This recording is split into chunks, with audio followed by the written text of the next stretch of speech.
Chapter 13.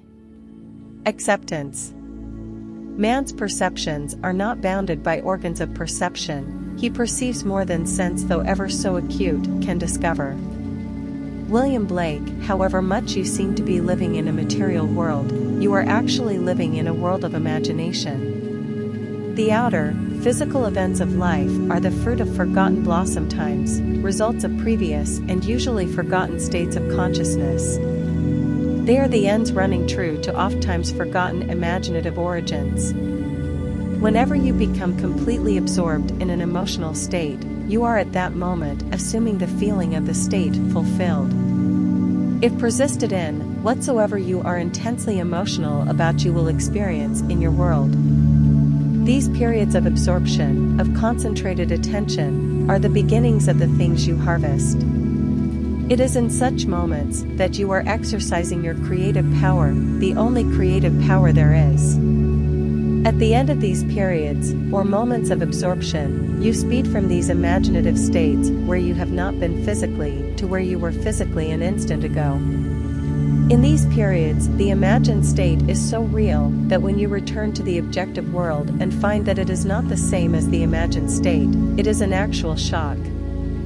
You have seen something in imagination with such vividness that you now wonder whether the evidence of your senses can now be believed, and like Keats you ask, was it a vision or a waking dream? Fled is that music. Do I wake or sleep? This shock reverses your time sense. By this is meant that instead of your experience resulting from your past, it now becomes the result of being in imagination where you have not yet been physically. In effect, this moves you across a bridge of incident to the physical realization of your imagined state. The man who at will can assume whatever state he pleases has found the keys to the kingdom of heaven. The keys are desire, imagination, and a steadily focused attention on the feeling of the wish fulfilled. To such a man, any undesirable objective fact is no longer a reality, and the ardent wish no longer a dream.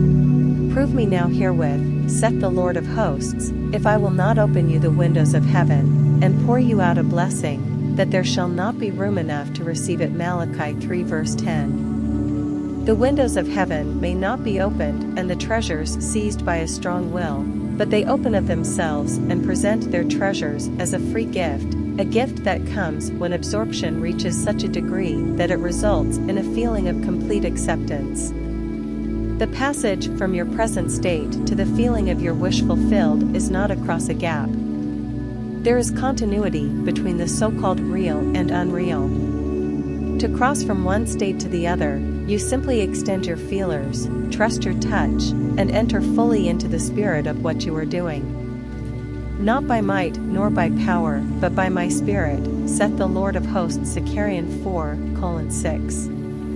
Assume the spirit, the feeling of the wish fulfilled, and you will have opened the windows to receive the blessing. To assume a state is to get into the spirit of it. Your triumphs will be a surprise only to those who did not know your hidden passage from the state of longing to the assumption of the wish fulfilled. The Lord of hosts will not respond to your wish until you have assumed the feeling of already being what you want to be, for acceptance is the channel of his action. Acceptance is the Lord of hosts in action.